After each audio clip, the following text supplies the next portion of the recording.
Thank you so much to everyone for coming tonight to GesherEU's first panel event. We're very, very pleased to have you all here, and a special welcome to Your Worshipful Mayor Danny Rich for coming tonight. Thank you. We thought long and hard about what our first event should be about, and sex and relationships seemed like the obvious thing because it's such a universal topic and it has such an impact on people's lives, both within the Charedi community and when people leave. So we've got a varied panel of speakers tonight. First off, we've got Emily Green, who is the founder of GesherEU, and she, as many of you will know, left the community herself about 11 years ago now, is it? 12 years ago? Yeah, 12, 13 years ago. Yeah. And because she felt that she felt that there wasn't enough support for her and for other people, she wanted to make sure that nobody else had to go through the trials and tribulations that she did alone. So she set up GesherEU. I think she's unique among our panelists. You were actually married in the community and had children in the community before you left. We've also got Izzy Posen, who is a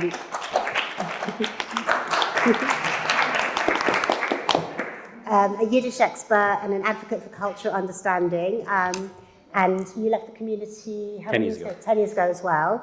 And Izzy is soon to be married. Now. We've got Esther Nitrate here, who was very young. You were only 16 when you left the community, so 4 years ago. And finally, we have Jean Miller, who is a relationship and psychosexual therapist who deals with relationship and sexual problems and has worked with the Jewish community.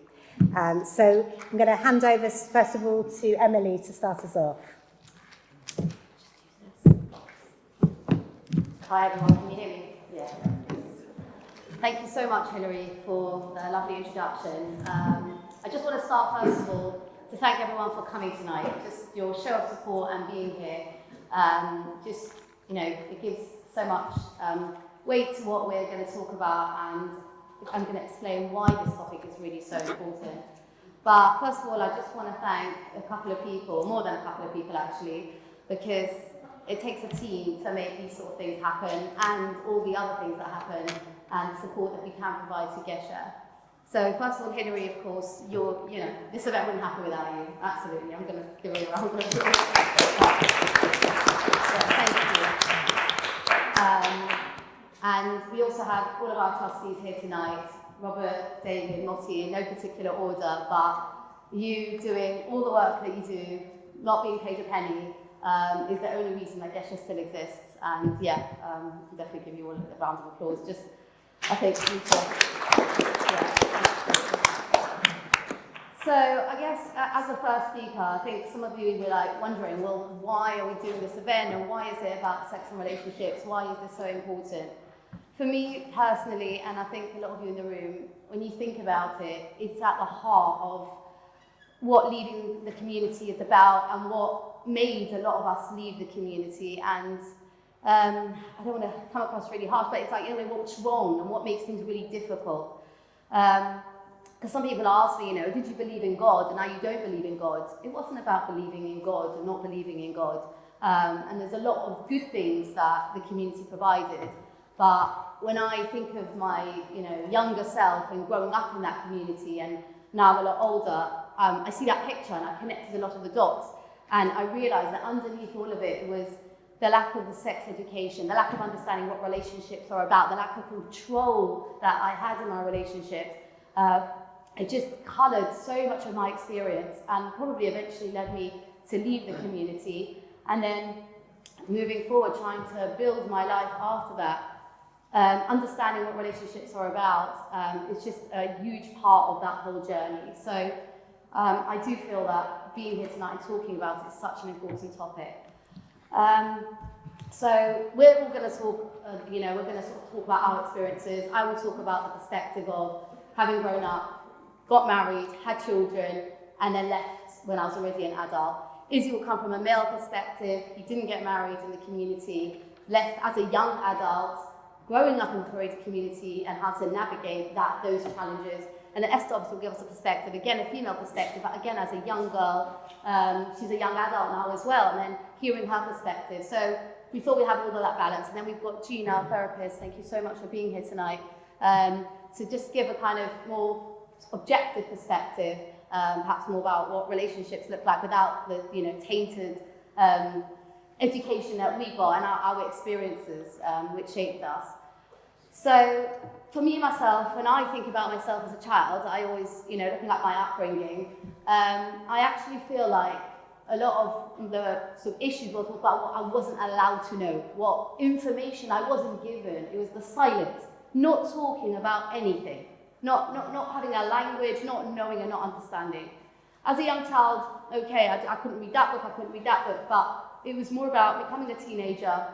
My body started changing, hormones kick in, and nothing. No one's telling me anything. There's nothing about your body changing or what's going to happen to you. I was briefly told I'm going to get a period because I'm a girl, and you're not allowed to discuss it with anyone. It's forbidden. We don't talk about it. So there was that, and then nothing else about any other topic to do with your bodily changes, starting to feel, feelings of attraction. What is that? Nobody discussed it. You're going to get a shidduch because that's what everybody did. So I thought, okay, I'm going to get engaged. And I remember thinking on the night of my engagement, I'm going to get married, and I wasn't stupid. And I remember trying to get biology books. The internet didn't exist. And just trying to understand, okay, well, what's going to happen? Something is going to happen. I knew, obviously, I'm going to get married. I'm going to have children. So what's the process? And still nobody was talking to me. A few weeks before my wedding, as is usual, mum was telling me, okay, you're going to go to this colour teacher, and she's going to talk to you. So again, I'm thinking, okay, they'll tell me something. So what followed, obviously, was all these laws around when you get your period, and then you have to check yourself, and all the laws around that, which was something, again, that, it was all new.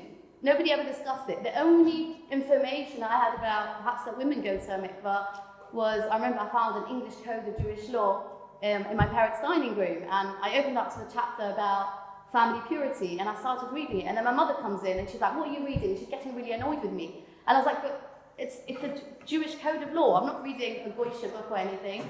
And she took it away from me, and she was so annoyed. It was like I couldn't feel I could question her on that. So that was a closed topic. So in my head, I'm thinking, women do go to a mikveh, but surely that was from the olden times. And it's like questions after questions, and you can't discuss it. Don't talk about it in school. Obviously, there's no PSHE. That doesn't exist. So there's so much going on, and again, it's not discussed. So a few weeks before my wedding, I finally get into the sort of last lesson. Okay, we're going to talk about this topic. What's going to happen on the wedding night? Again, not much information. It was like, do you know what a baby boy looks like?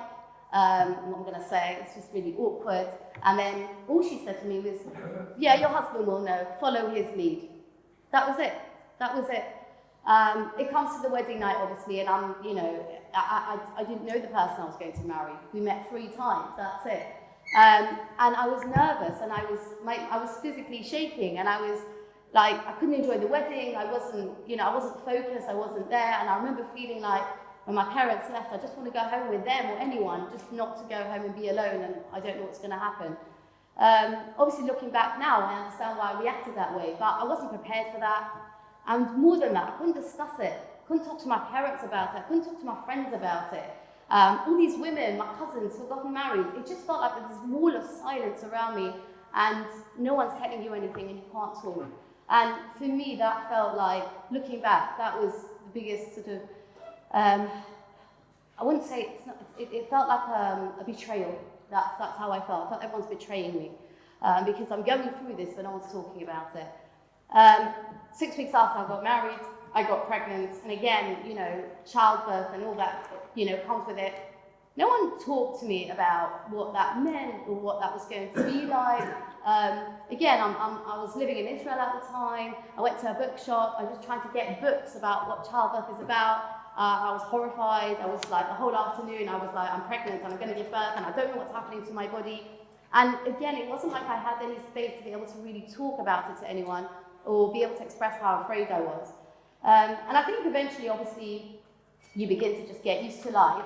And then aside from all of that, obviously, is the fact that I'm married. And then with marriage comes family purity, and you're expected to go to the mikveh every night. And there's no sense of like consent, or you do want it, or you don't want it, or you know, for a woman to enjoy it. All of that discussion, again, it's not a discussion to be had. It was a duty, things I had to do. And over time, you know, I got older as an adult, and it's like, I'm just doing things that I've been told again and again and again. And I think it starts to feel really rebellious and a real sense of that I don't want to do this. And then I'm having children, and I'm looking at my children, and I'm thinking, do I want this for them as well? You know, that lack of agency, that lack of choice. And then all those sort of things kind of led up to me eventually making a decision that, you know, I want to leave the community. And then leaving the community, it's not like, okay, you go out and you're free. Because again, I'm relearning so many things. There's a whole education that I didn't get, and a whole understanding of who I am and what do I want. And that doesn't just get rubbed away overnight.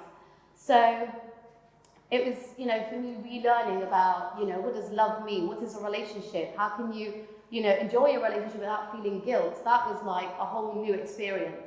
And the interesting thing is that, you know, looking back now, I think to myself, you know, we just needed to be told, and we need to be taught, and what's wrong with telling people.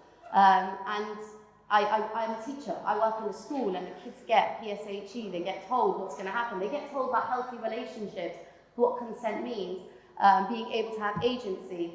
And then again, I just keep looking back at my younger self, and I think, well, why were we told that?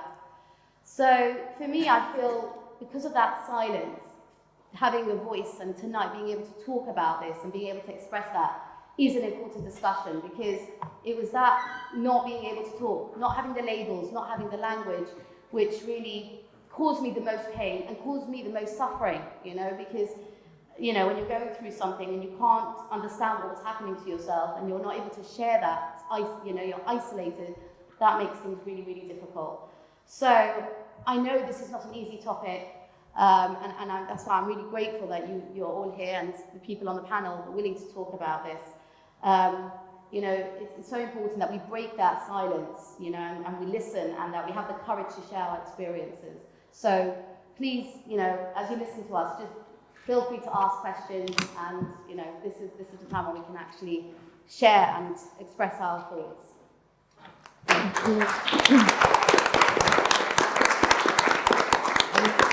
Just to say, everybody should have got a post-it note, or they should be being passed around. So if you have got a question and you want to ask it anonymously, if you just give your post-it notes back, then that's fine, and we can do the questions at the end. Thank you. So I'm going to hand over now to Izzy. Thank you. Yeah, how just testing that's working. How's it? Yeah, right. It'll be an understatement to say that the worlds of Charedi society and Western society, when it comes to sexual mores and approaches to relationships, are very, very different. For those leaving, it can be a challenge to adapt to a very different world of dating. Even for those born into this society, dating is something that is awkward and challenging, and that you struggle with, and you go through your teenage years figuring out. So all the more so for those who come from a different background. What I hope to do in the next 10 or so minutes is share a little bit from my experiences, leaving as a 20-year-old single male in 2015, and being in the dating world, and later from mentoring others who are in that position. And I'll mention some of the pitfalls, some of what I believe are the sources of the struggles that relate to the way we are brought up. And I'll hope to offer some tips and advice for those who are in that situation now. I should say, as the token male on the panel, I'll be representing more the male experience, specifically the heterosexual male experience. But I hope that what I say will be applicable across the gender divide in terms of some of the challenges that people that leave the Charedi community encounter in the dating world. So let's talk briefly about how a boy is brought up in the Charedi community. As you'll know, education is completely gender segregated. There's no normal opportunity in day-to-day life to socialize with people of the opposite sex, both people your age or older people, unless they are immediate family. I remember when I was 9 years old, my mother called me in and said I had to stop. I'm turning 9. I have to stop playing with my female neighbor because I'm turning 9. And you know, she was a very close friend. We used to play a lot. And I also have an aunt who is a very similar age to me, and we were best friends growing up. And I also had to stop playing with her at a certain age. The education for teenage boys really teaches boys that everything to do with the female sex and femininity and women is inherently sexual and a potential pitfall for sin.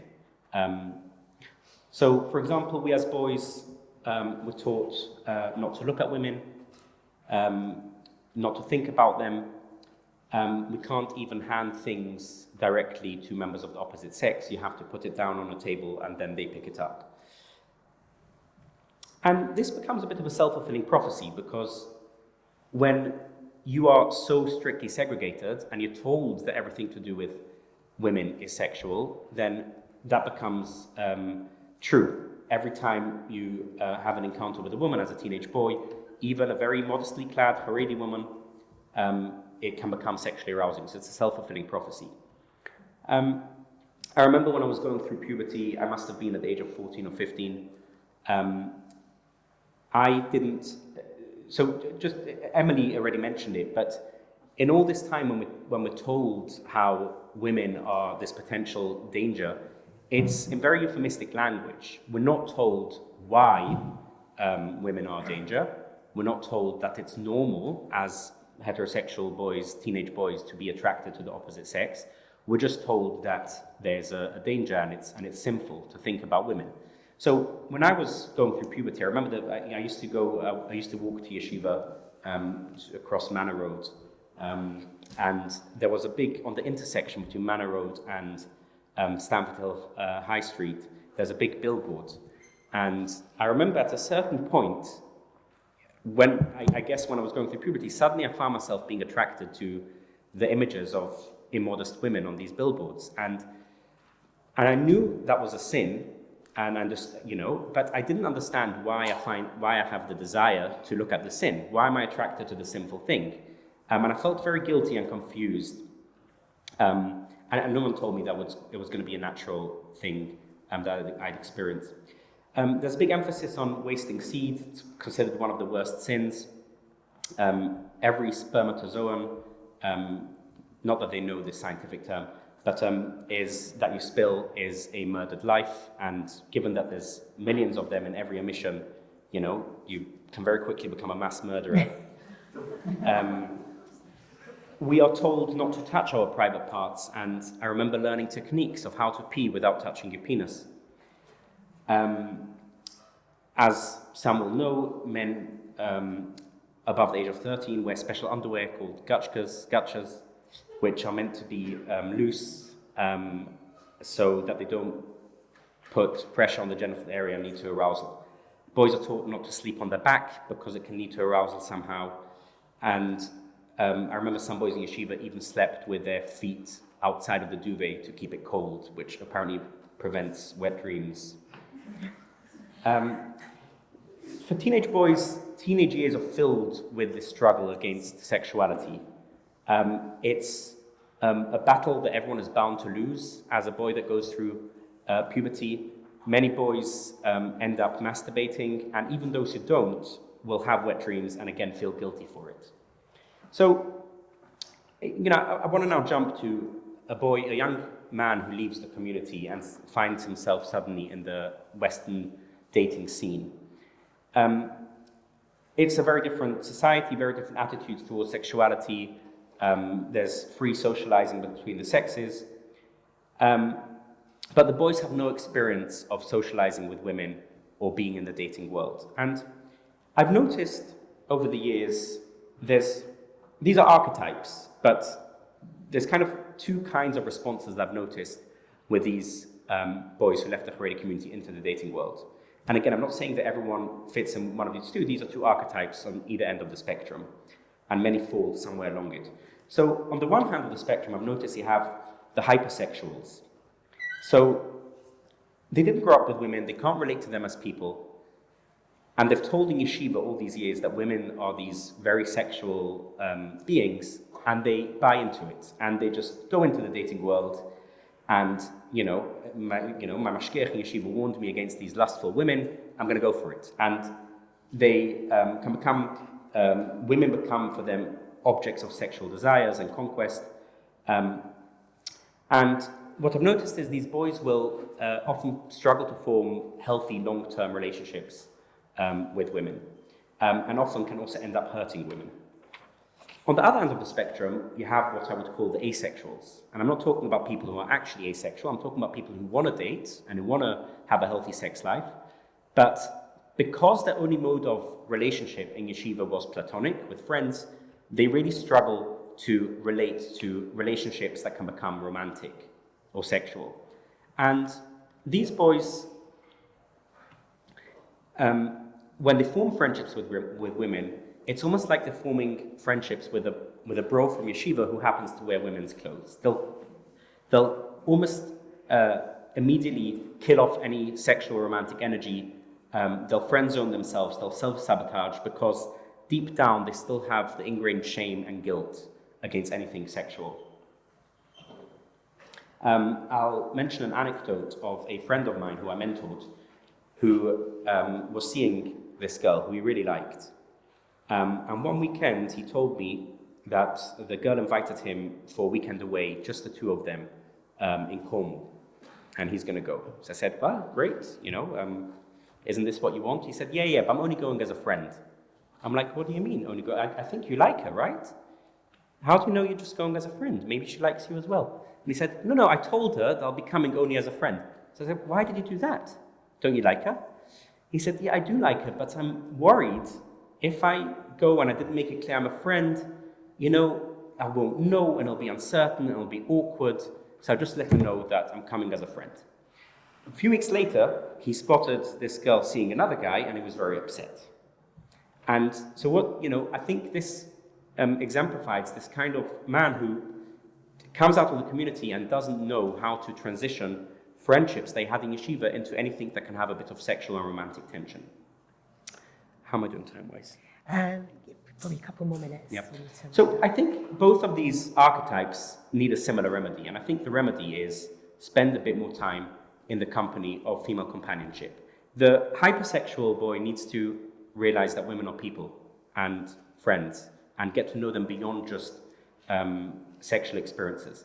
And the asexuals need to also learn to appreciate the company of women in a holistic way. Includes friendship, but it can also include romance and sexual tension. And this is the kind of subtleties to go, and this is what I learned from my own experiences, the subtleties of the dating life and how it differs from a friendship you'll have with a guy friend in yeshiva. This is something that you can't learn from a textbook. That's what I've learned. You only learn it through experience. You have to go out in the dating world. You have to form experiences with women, a relationship with women, and you'll pick up these nuances. And dating is awkward, and especially when you come from a very gender-segregated world. I had my fair share of awkward experiences when I set out on in my dating life. I remember that one time when I was living in a shared accommodation with other students, and I went on a date with a housemate of mine.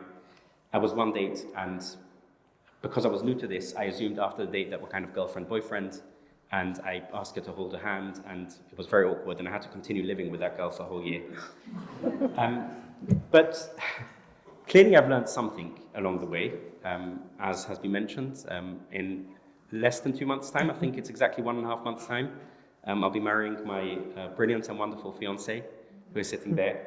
So this is why I thought I'd share some tips. So I'll make it brief, but my main tip would be, and I think this applies across the board as well, but again, I'm talking from a male experience. You have to put yourself out there. You have to go to singles events, go to dating events, go on dates, be in the awkwardness. It's going to be awkward, and you will fail, but you can't learn unless you try and fail.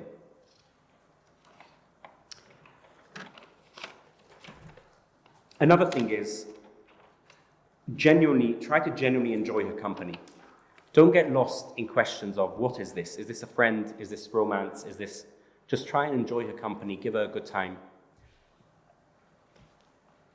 Sit in the uncertainty. You won't necessarily know if this is going to lead anywhere. But don't feel like you have, like that guy I mentioned, that you have to define yourself in advance what it's going to be. Become comfortable sitting in the uncertainty and just enjoying her company on a date to the fullest. You know, it might just end up being a friendship, it might end up being more. But don't actively kill off sexual tension that might arise, and it takes practice. I'll summarize. As discussed, ex-Haredi males face unique challenges in the dating world that comes from an upbringing that is completely gender segregated, as well as a lot of shame and guilt around sexuality. And my dating advice is, it takes time, it takes patience. It took me 3 years before I had my first long-term partner. Be patient and kind to yourself, but put yourself out there, and it will get easier.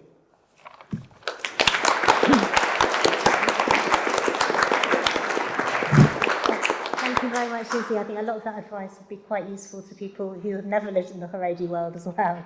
I think that dating is a minefield for everybody. So anyway, I'm going to hand over now to Esther. Thank you.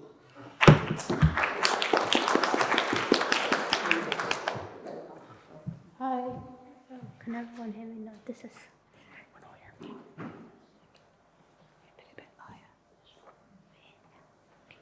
Hi everyone, my name is Esther and I'm 20 years old.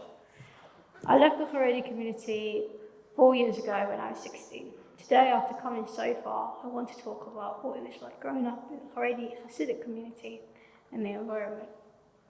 What it was like going to school at a time when there was little to no sexual education, and how this affected my exploration and discovery of sexual topics. I will also talk about how a lack of education and understanding of sexuality in the adults of the community hurt and isolated me at the crucial point when I came out to them. Before I went into high school, when I was in year 6, 11 years old, I got given this book by my mother about how periods would happen and the changes my body would go through. It was done very, very secretly. I had no conversation or dialogue. My mother just gave me the book in a very hidden way, sliding it over an opaque bag. Told me to read it very secretly when nobody was around. In the book, it explained a little bit about menstrual cycles and about how pregnancy works, but not enough to satisfy my curiosity as an 11-year-old child. I asked questions because I had questions, and the answer to that was, I'll tell you when you're older, or you can't ask that. I entered high school like everybody else when I was just 11 years old. I entered with the expectation and the excitement like any 11-year-old had about what would be in store for me, what I would learn and how much I would discover. I thought at the time that I would be staying in this community, this environment for the rest of my life. And although I wasn't very happy about it, I didn't see an alternative at the time.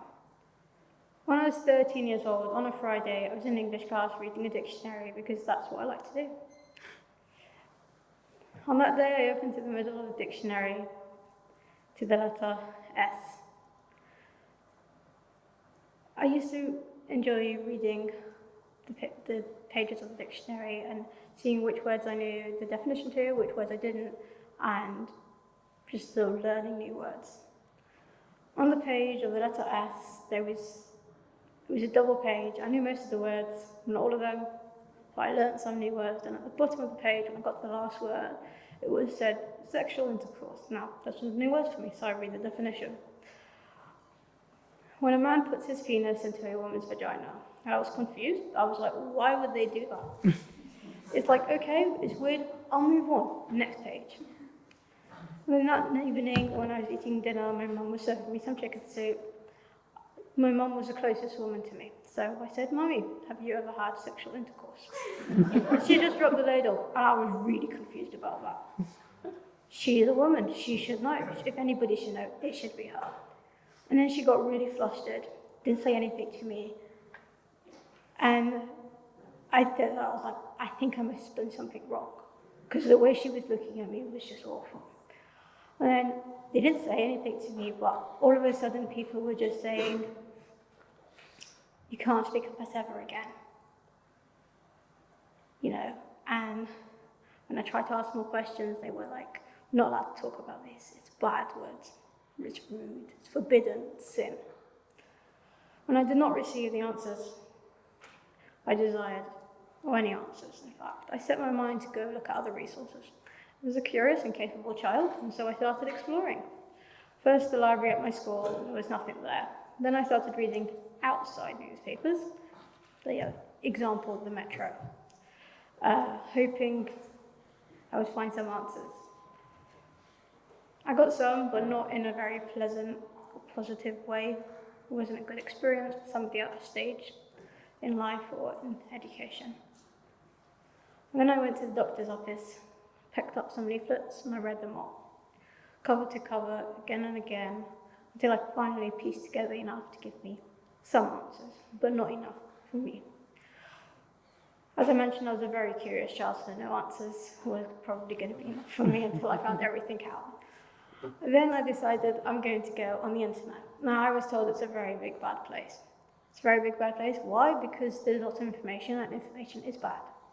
So I thought, hey, I've got to break some rules, you know, break a few eggs to make an omelette. And so I went on the internet, and because I had no education and I had never been on the internet before really, I didn't really understand how to navigate it. And so I was a very, very direct person at that age, still direct, but not as much as I was. So the first thing I Google is sexual intercourse. It gives me the definition. I'm like, I know that already. How does it work? Then the stuff that came up from there was not very sex positive. Some of it was quite hateful. There was some images, videos, and stuff I shouldn't have been seeing at any age really, but especially not at 13, 14. And that is why I really believe that sexual education is so important, and why it's so important to have a safe space for people to ask questions, because otherwise it can lead to circumstances where people are exposed to stuff that they shouldn't be exposed to at that age. After, when they're grown ups, I feel like everybody should have the right to do what they want. One time, when I was about 14 or 15, I had an appointment at a clinic in Homerton.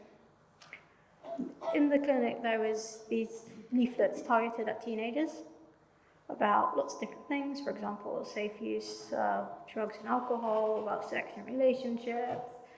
And I thought, you know what, let me just take some home. So I took one of each, so it was about 6 or 7 in that range, and I read them all.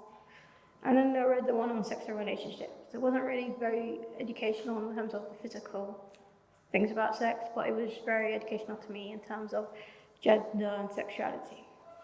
And at the end of the book, I felt like I really resonated with one of the labels. So I thought, you know, let me just do some more research. So I went on the internet, looked around a bit, read some more dictionaries, and then I was like, agreed, this is me. So I finally had a label for the things I was feeling for so long. It was asexual. I was really excited. It felt so good to have a name for what I was feeling, to be able to express what I'd wanted to express for so long.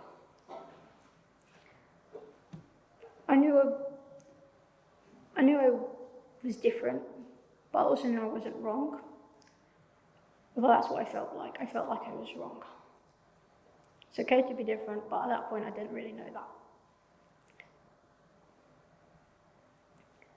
When I tried to come out to the adults in my life and say what I was feeling like, I thought they would be really happy for me.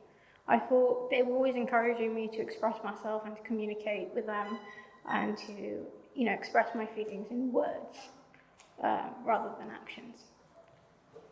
When I expressed finally with the words that I came out with, their reaction was, there is no such thing. You don't marry a man or have a relationship with a man because you're attracted to him or because, you just do it because that's what Hashem or God said you should do.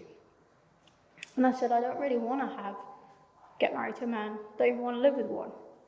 They said, tough, that's what you're going to do.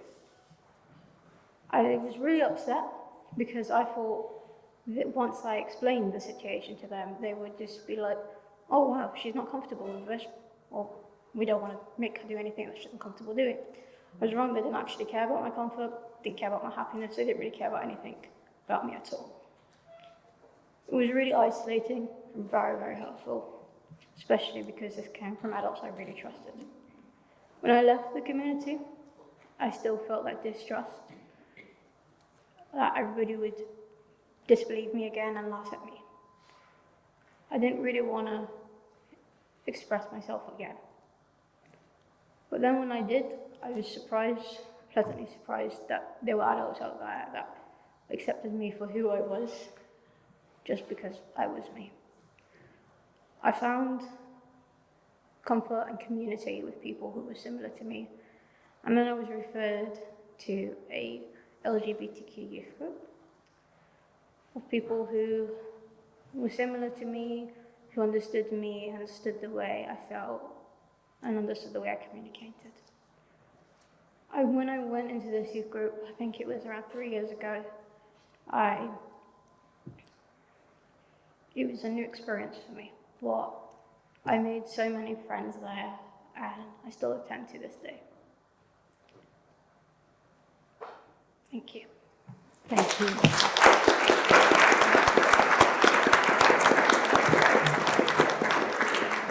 Thank you very much, Esther. And now I'm going to hand over to Jean, who's going to talk about things in a more sort of therapeutic way. I don't know, moving, I suppose, to hear all of those stories. And so I'm just going to try and give you an idea about, I suppose, if you think about anybody who's been through these experiences and they're now, they've left the community or they're leaving the community and they're thinking they want to go to a therapist, how might they help? That's what I've tried to focus on. I have almost, like most of the therapists I know, I do, although I've run courses and have taught for many years, and so I've met a lot of psychosexual relationship therapists. We're a strange bunch. We all come at it from different perspectives, so this is my view. It's not necessarily how everyone else would think of it. So the organisation that we all come under, the people who are kind of like me insofar as they're therapists and psychosexual relationship therapists, not just one, belong to an organisation called COSRAT, which is the College of Sex and Relationship Therapy. So if you wanted to find a therapist, there you could look at the COSRAT website, somebody who works in this way. So for us, it's all about not just bringing a sexual problem and seeing someone as, oh, they have that problem. It's thinking about the context, thinking about them as individuals, their identity and their relationship. And the relationship with the therapist is very important. Okay, so my preamble. So there will be a slight overlap here, but I'm trying to think, okay, they come to a therapist from this background, how can we help? So moving away from a community where people are governed by tradition and rules and everyone lives in the same way, to a life where you must make your own decisions about your life, including love, sex and intimacy, will be a completely new experience. And this is where people like myself, who have a humanistic or existential background in therapy, will be interested in just that, to be honest, even if there isn't a sex aspect to it or a relationship aspect. It's the enormity of what you're saying is this sort of huge step to change your lives in this dramatic way. Choosing to move away suggests that you feel this is a positive decision, bringing hopes for a different future that will make you happier. However, what are the challenges from a psychosexual and relationship therapy perspective? What and who are you leaving behind? Will you have any contact with people you're attached to? The people you've left in your community may feel betrayed by you or angry or hurt, possibly leaving them unavailable to you. If you've been ostracized because of that, you may initially experience isolation and perhaps loneliness, feelings of abandonment. There may even be the stress of custody battles or other ongoing conflicts with the people you've left. To offset not having the support structure and family contacts you had, the need to make links with others, whether organisations or individuals, will be of paramount importance. Perhaps you'll join an organisation or a community that will help you to form new friendships and offer support like this one, like Gesher. If you want to form new relationships, as opposed to just friends, how will you go about this? Will your experiences affect your ability to form new relationships? You'll probably have little or no experience of doing so independently and organically. What is expected of you in this different context? What is your understanding of consent or flirtation? The situation you are in may have led to anxiety and or depression or even trauma. Hearing these stories, I think, absolutely. You may have experienced trauma that will need treatment before you feel you can take the step of trying to find a new partner. Do you know what kind of person you're attracted to as a friend or as a romantic partner? Will they be observant or even Jewish? Perhaps you want to form a relationship with someone secular. Do you have an idea about how another person might fit into your idea about a new life for yourself that fits how you see yourself now? What is it like to see yourself as someone who can choose? What's it like to really look at yourself and see yourself as you are, with freedom to embrace a life that really fits you? That in itself can be anxiety-provoking. You may need to reassess your identity and your set of values and beliefs. While you're drawn to this autonomy, it can be disconcerting when it's so different from a life of conformity. Perhaps you identify as gay or lesbian, non-binary or trans. Perhaps you've always known this about yourself, but had to conform with the heterosexual lifestyle. What are or were the implications of this? Have you ever really thought about this? Have you ever really talked to anyone about what this was like? What may lead to meeting people you want to befriend or date? Would you consider using dating apps? Is this a whole new world for you as well? In my time as a relationship therapist, I've sometimes walked this through with people, how to choose an app, how to write a profile that reflects who you really are, and how to write a profile that will attract a suitable person for you, how to select someone from an app, how to contact them and arrange to meet, and so on. What are the dangers? And as many times I've seen people telling me what they're doing and I'm thinking, oh my goodness, you're really walking into danger here, and had to discuss it with them. Because there are safer ways to do it. Would you select someone using something like J-dates, thinking maybe that would be safer? What will you do? Coming from a background with little or no sex education, as Esther was just describing, this is something sex therapists attend to. You may have developed a sexual difficulty, an issue or a puzzle that could be overcome with psychosexual education or therapy. There may be an organic, by which I mean kind of medical difficulty, where you can be steered to the appropriate medical professional and or difficulties caused by or exacerbated by anxiety. So somebody might have a sexual problem and just not know, is this something, that everyone experiences? Is it normal, or is it something medical? And sometimes it's just lack of experience and anxiety. Common sexual difficulties experienced within the community include painful sex, For example, because of vaginismus or dyspareunia in women. Vaginismus is generally a psychological difficulty that can be resolved through therapy. Dyspareunia might mean that there's some medical difficulty, something physical that you need to get medical help with. You may have rapid ejaculation. You may have low sexual desire. Sex therapy would help you to talk this through and gain clarity on what you're experiencing, how you would like your intimate life to be. It's not just about problems and difficulties, it's also about you, what suits you, what do you want or not want.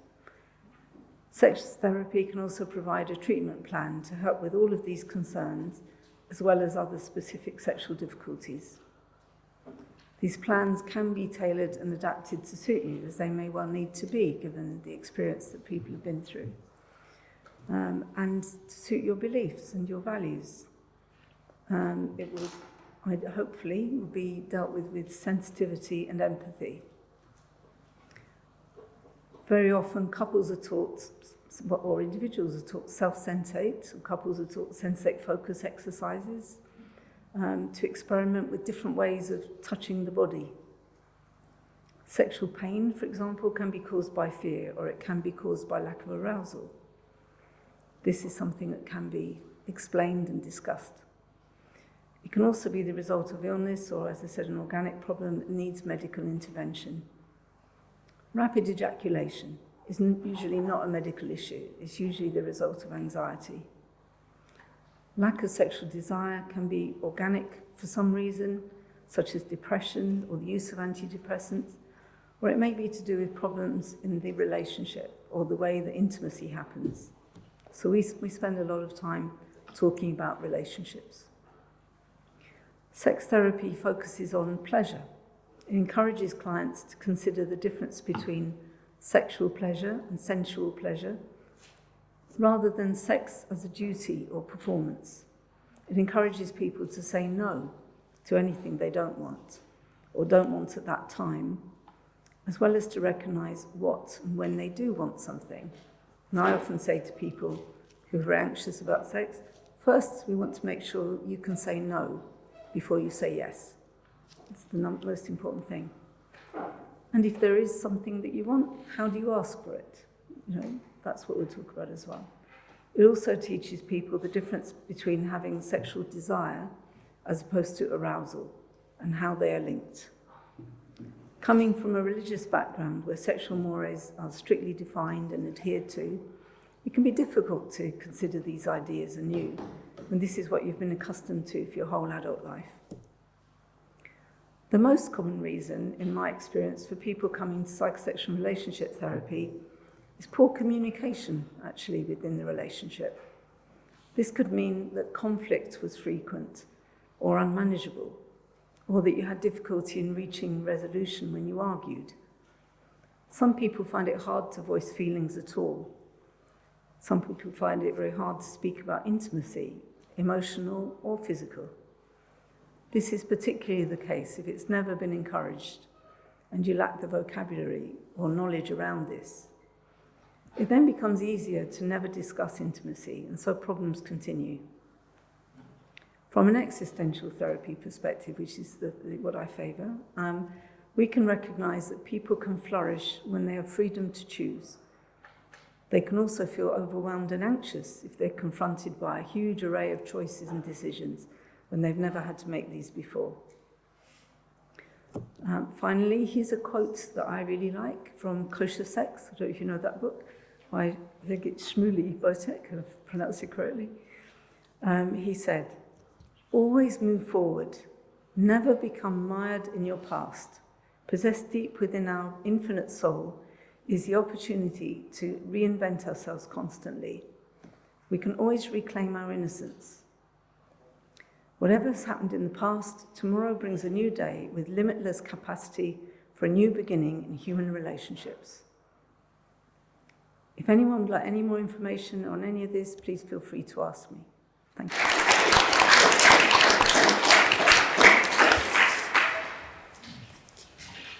Thank you very, very much.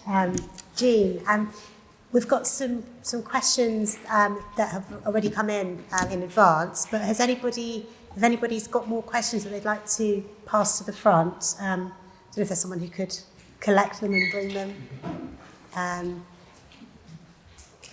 Oh, good, we've got some questions, excellent.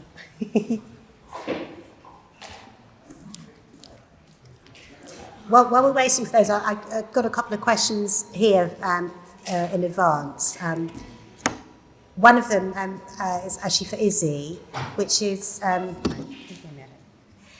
you think that the repression of sexuality in yeshiva life creates an obsession with it based on secrecy and guilt? I think I've mentioned what, in my view and my experience, is the biggest result of this culture of shame and guilt and suppression. And for me, and what I observe, it is a discomfort with anything romantic or sexual, or showing any sexual desire or romantic attraction. And you know, this is where I describe the archetype of the asexual, the guy who desperately wants to date, but he doesn't know how to show feelings that are not platonic. And that would be my experience of what this shame and guilt creates. If it creates an obsession with sex and sexuality, I don't know. It hasn't been my experience. Thank you. We've got some questions now from the audience. This one says, this is more of a comment than a question. I felt like I was raped by the community.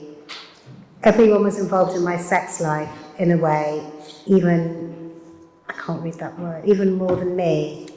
That's really depressing. Can I Yes, add to please, that? yeah. Yeah, I don't know whoever said that, but that is such a true thing. I had this moment when I was married, and obviously you've got to do the badikas and you've got to get them checked. Now I look back and I think, how did I even allow that to happen? But you're in the community and you allow that to happen. So there was some cloths that my husband, ex-husband then, wasn't sure, is it kosher or not? And he was in a yeshiva, so he said, okay, I'll call the rabbi over. So I'm standing there, and you got the rabbi, and you got him, and they're like basically inspecting this cloth that I had used. It was awful. It's like this moment of like, this is madness. And yeah, everyone is involved in your life. You go to the mikveh every month, all these women are sitting there, and that was something I felt really like, I hated it. It was like, we're all sitting there, nobody's talking about, you know, why we're here or whatever, but we're sitting there pretending everything is normal. But it's not, none of it is normal. So yeah, I think whoever said that, thank you, that's such a good point. Have you seen the documentary Wedding Night? Yes. Maybe it's worth talking a bit about it. It's on the BBC at the moment. It's made by an Orthodox woman about her own wedding night, and she interviews many other people on the first. It's not something that I experienced myself. And talking about the R word, a guy interviewed there said that he felt on his wedding night that both he and his wife were being raped by each other, or something like that. It's institutional rape. And now when I was talking earlier about it, I didn't, rape is a very loaded word, but looking back when there's no consent, but you could say both parties were involved in it, that is something that it's like everybody is complicit. And I think that's what it was like, that betrayal that I felt, like everyone's coming to my wedding, everyone's wishing me mazel tov, everyone's so happy, but I couldn't say it then, I didn't know the word. Everybody in that situation is gonna be raped. And that's why I find it difficult to go to a Charedi wedding, because I feel that same sense of injustice that's happening, and everyone is complicit with it. So I think that's a very powerful point, and yeah, that documentary is definitely worth watching. Yeah. Thank you. This is an interesting question. I don't know who wants to answer this. Somebody talks about finding the balance for our kids. How do you go from basically having no sex education to watching pornography in year 7? Have you got any advice? Can I just ask the question? So I actually wrote the question. Yes, I had no sex education, and I actually became head of sex education in a school, because I really felt so passionate about being able to give kids that. But with that experience, I also learned a lot about what the kids are experiencing firsthand through sex education. So in year 7, we had to talk about pornography, because that is what they're experiencing. And I'm just wondering, as a parent myself, is there a balance? No sex education is horrendous and, I mean, from my perspective, not really unhelpful. But the question is, navigating parenthood in a modern world where everything is, available to them so easily. Like, as a parent, I found it didn't have it, but does, is in a modern world. How do we navigate it? I mean, it's a big question, but I think Jean wants to answer it. that's really where I'm coming from. The bit that I'm interested latched onto then was the same about Paul, especially young age, and it's something we talk about in my role. Sorry. Oh, do you? Paul, I'm thinking, what can you do as a parent? And you're right, it's so prevalent these days with young children. And I was talking to a colleague the other day, and we were saying we think the best thing is for parents just to talk to their children and say, you've probably seen all kinds of things on the internet. Have you got any questions? Do you want to talk about what you've seen? Let's talk about it, whether it's realistic or not. Help them see the relationship is the most important thing that's missing perhaps from what they've seen, and feelings and intimacy. But that's the ideal world, because parents don't talk to their children. No. And they do rely on schools to do it. So then you're back to being questioned. Well, I suppose I'm saying as a parent should be encouraged to do that, not rely on Parents schools. are shy, and parents are embarrassed, and it's all about them. So,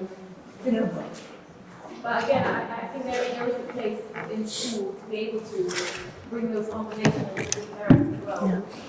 Yeah, thank you. I actually work for Dear Deirdre, which is an agony aunt page in the Sun newspaper, and a lot of the questions that we get in, a lot of the problems that we get in are about porn and porn addiction and how it affects relationships. So it's not just children who are affected by this, it's adults too. And I think I saw a statistic this week that said that something like the highest number of referrals now for sexual problems in men are under 35s. So it's having a really bad impact on men's sex lives, porn. And so it's not just about children, this is about helping adults as well deal with this. So let's go on to another question.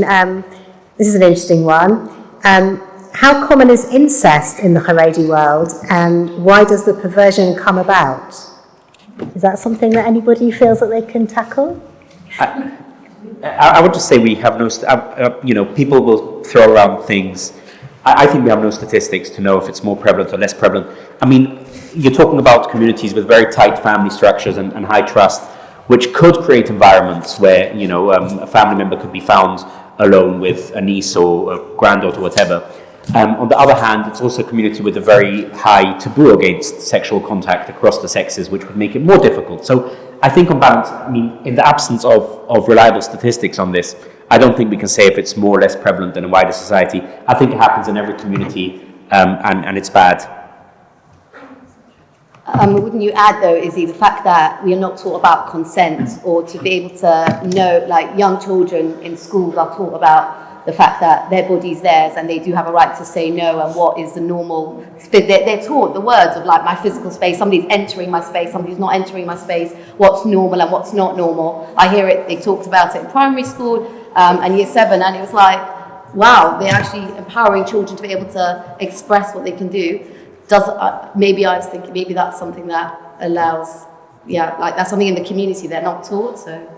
It could be theoretically, but I think also on the other hand, it's a community with very strict SNEA standards. Every girl knows that it's not okay that a man touches her.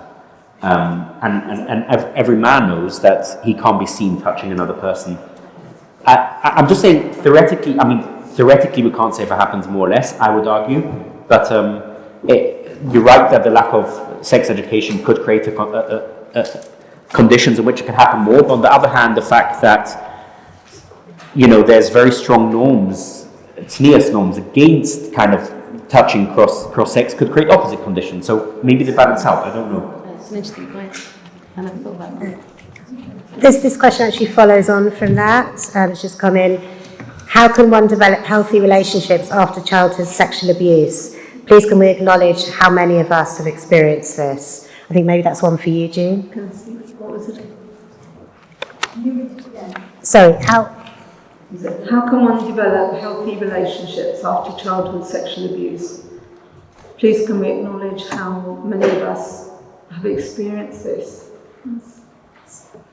Too many, obviously. It's incredible how many. I mean, just as a therapist, how many people walk in the door and they come about something else, and then you find out that actually they have experienced childhood sexual abuse. It's incredibly common, and it can, for most people, it can be overcome. Some people, obviously, it can cause very deep trauma, and it's not such a simple thing. They need a lot of help. It's always going to be traumatic, but some people can get through it because of forming, healthy, supportive relationships as adults. They can overcome it. And there's a lot of help out there. There's a lot of books on what to do. If you went to see a therapist, obviously I'm going to say that, they would certainly be able to help you through it, but it would need to be a specialist psychosexual therapist.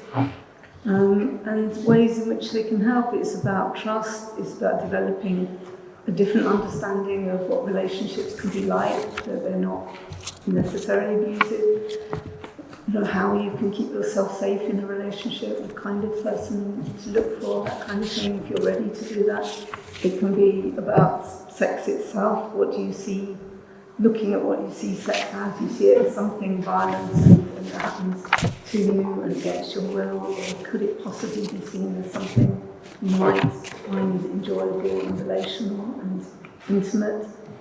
It can be a long path, but it certainly can be overcome. Thank you. This is a question for Esther. Does coming out of the community as LGBT differ from coming out as OTD? Are these two separate closets or two layers of the same one? I feel like 100% it depends on the person. For some people, they only explore their identity after they left the community. For me, it was I found my identity before I left the community. Some people, it happens at the same time. Some people, they leave the community because of the sexuality. It's something that I feel like it very much varies person to person. For me, I didn't really feel like I left the community as much as I sort of was rejected by it, and there literally was nowhere else to go, so I just went out. I still don't really feel like I left in a way that I never really felt a part of it. I feel that has been my experience, whereas coming out as part of the LGBTQ plus community has really been, it's just something something I've always identified so strongly with. It's just so me. So that's what my experience about it, but 100% is very much depending on the person, and every single person has a different experience with this. Thank you. For Izzy, when you were 18 and still in the community, what did you think would happen to you regarding marriage and romantic relationships? Well, there's the shidduch system, and I'm assuming most people in this room are familiar with the shidduch system. From the age of 18, roughly, you start hearing proposals via your parents that they talk with a matchmaker. It's very much done, your parents speak with a matchmaker and the girl's parents speak with a matchmaker. And like Esther mentioned, it's not about romance, and you don't have that word. If you trust your parents, you trust they'll kind of do the research, as it's called, and look into the girl before they propose it to you. And for people who can't trust their parents, it's more difficult. You won't get to meet the girl before your parents have met the girl's parents. That's first stage. Then your parents will meet the girl, and the girl's parents will meet you, and only then will you meet the girl. And by the time you meet the girl, it's more or less a done deal. Meaning it's quite rare for you to meet a girl and then not go ahead. I was expecting that to happen. I was more busy with figuring out whether I believed in God at that time to worry too much about this. I did tell my parents that I wasn't ready for shidduchim, and so I did manage to push it off until I was 20, and by that time I left. And I'm very lucky that I left before getting engaged and before getting married, because it's much more difficult. I know people who left after getting married with children, and that's very, very difficult. Divorce and children in the community, and there's fights and court cases, and that's tough. And I'm lucky I avoided it. But I did remember having a discussion with my parents about what head covering the girl will wear. So they wanted the girl to wear a tichel, as it's called, or even a spitzel, meaning there's not even a wig. And I insisted on a nice wig. Thank you. You're going to wear a nice wig then. This is a question I've actually got. It's about the myth of the hole in the sheet. Is there any truth to it, and where does it come from?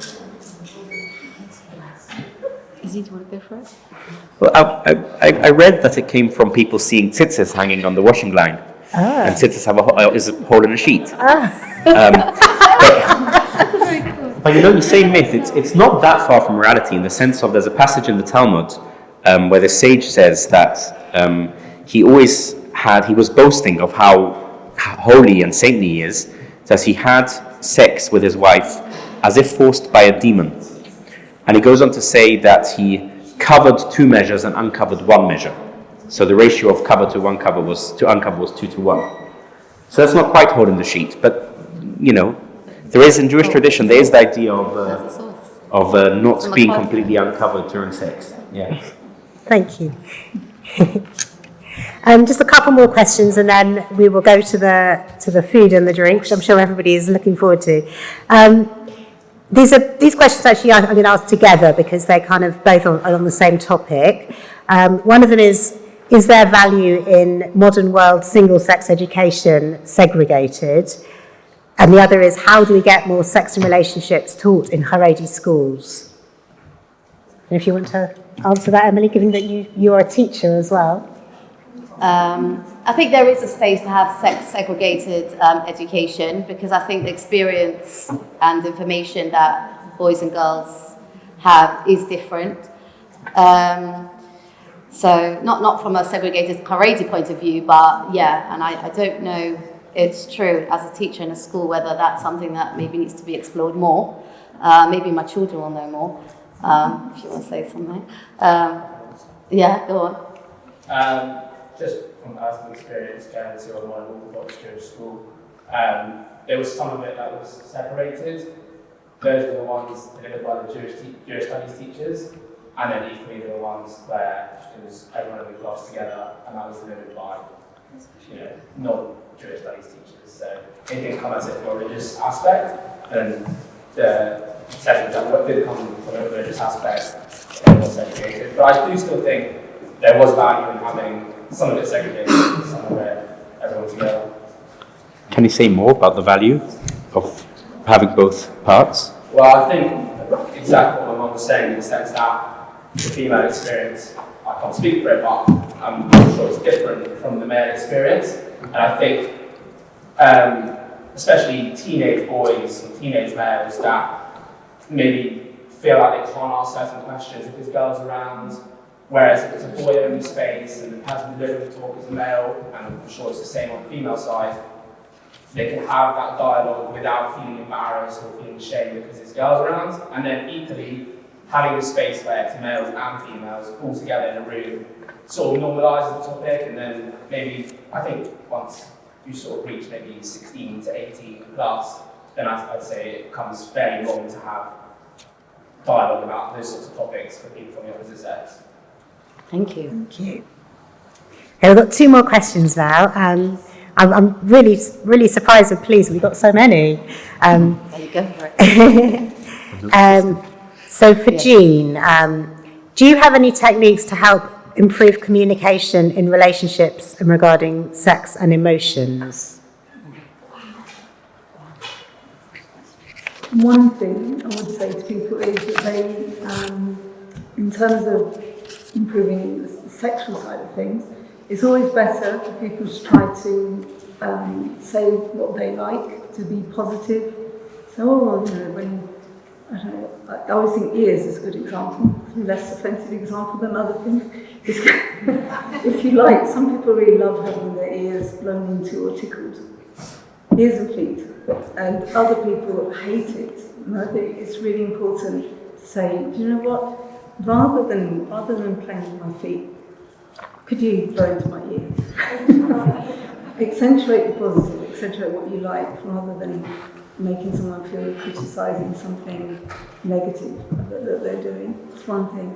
In terms of, I don't know, communication, I think it's just important you say how you're feeling, rather than bottling it up and not saying and having resentment that goes on sometimes for years, sometimes a whole marriage. I've seen people who've had the same resentments for, 30, 40 years. It's such a shame they don't really talk about it, whatever it was earlier. And it's about trying to just think, this is a person equal to me. They're going to be understanding, have some hope, have some trust, put things in a non-confrontational way, and be prepared to listen to each other, take turns. Just even very simple, the listening and taking turns is a lot of what we're doing in the therapy, trying to teach people to go through this way of communicating, one at a time, speaking for yourself, explaining your feelings, not accusing the other one, not being aggressive, just saying it as it is very gently for you in a positive way, and seeing what they say. But showing that you've really heard, showing empathy. So this is a lot of couples therapy. It's about people learning to speak to each other in an empathetic way. And it's very hard. We don't, the practice, the way that I've always been trained and then trained people, that our particular way of doing it is the way you don't separate sex and relationships. So I think that in terms of communication is about physical intimacy. First, you have to learn how to communicate well about emotional intimacy, and then the other one usually comes quite quickly. You build up trust, you build up affection, understanding, and the empathy is such an important thing. So there are many techniques. There are books on it. There's loads of exercises. What can I say? Look it up, or go and see a couple of therapists. But there's lots about this. This is the main thing that we focus on. Okay. Thank you. And final question. This is for Gesher, I guess it means for all of us, and for Jean. Have you come across cultural or social barriers for non-Ashkenazi individuals leaving or navigating the Charedi world with regards to sex and relationships? I'm not really sure. Read the question again, I think. Have you come across cultural or social barriers for non-Ashkenazi individuals leaving or navigating the Charedi world with regards to sex and relationships? So is that addressed to somebody who's come from the outside community? No, somebody who left the Sephardi Haredi community, right? I guess so. Yeah. There isn't really a big Sephardi Haredi community in the UK. In Israel, it's much, much bigger. So it's probably I don't think any of us are non-Ashkenazi on this panel. Sorry. Do you want to answer? Just to kind of maybe clarify the question. So you're right, there's not a large non-Ashkenazi Haredi community in London, but it does exist in a significant number. And I guess the question is because obviously, in addition to the cultural social barriers that exist in the Haredi world for people to navigate sexual relationships that have these issues, in some communities there's added layers of barriers which come with, say, Middle Eastern culture, and also first generation immigrants. So for example, the Ashkenazi Haredi community in London, South Hill, is kind of well established, it's been here for decades, if not over 100 years. In many cases, whereas a lot of the Middle Eastern Haredi communities are very, very new, maybe only 1 or 2 decades. So you have that first generation kind of culture, and also second and third generation as well, people have to navigate. I guess there's a question you have with Gesher as an organization or Jean professional experience, ever experienced or encountered people that are navigating not only challenges that the Haredi world may bring to them, but also the culture their parents being so dramatically different to the culture that they're living in and growing up in. Thank you. Thank you.